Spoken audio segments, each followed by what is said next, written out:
The audit risk model, your first step in risk assessment. The audit risk model is the foundation of any audit. This might seem like CPA 101, but are you correctly applying it to your engagements? In doing so, your first consideration is your client's risk of material misstatement, RMM, which is made up of inherent risk and control risk. As a reminder, inherent risk is the risk of material misstatement, assuming no related controls, while control risk is the risk that your client's controls will not prevent or detect and correct a material misstatement. So, how do you apply this to your audit? Understand your client and its environment. Because RMM drives your audit planning and procedures, your first step in applying the audit risk model is to obtain an understanding of your client and its environment.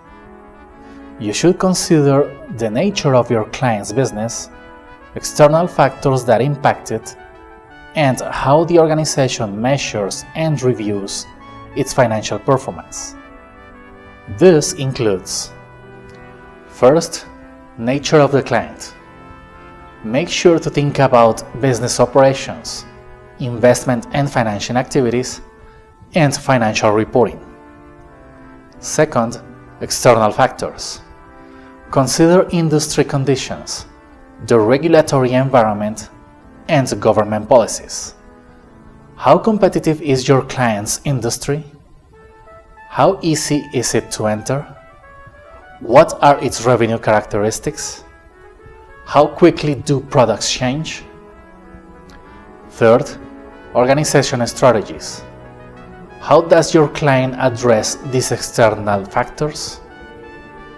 Fourth, financial performance. Consider your client's financial performance, including key ratios and operating statistics, key performance indicators, employee performance measures and incentive compensations policies, trends, forecasts, budgets, variance analysis, and competitor analysis, and period-on-period financial performance, revenue growth, profitability, and leverage. With each of these areas, make sure to document the steps you took to gain an understanding, any changes to your understanding of the client from previous years, as well as risks identified and whether they are significant. Understand your client's internal control. Your next step in applying the audit risk model is to obtain an understanding of your client's internal control. You will want to know what controls, either individually or in combination, are in place, if they are designed properly to meet their objective, and if they have been implemented. Make sure to consider the following.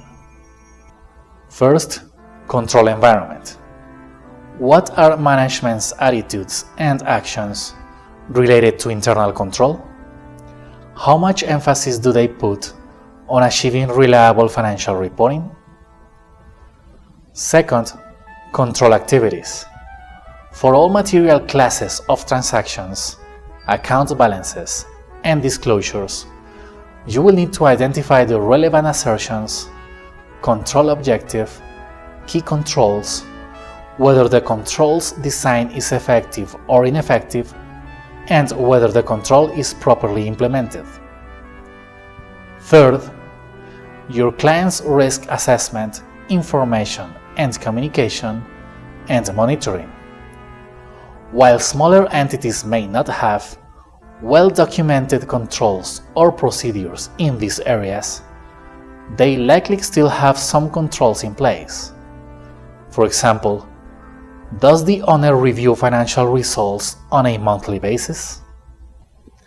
Again, you will want to document your understanding of your client's internal control, including the control environment.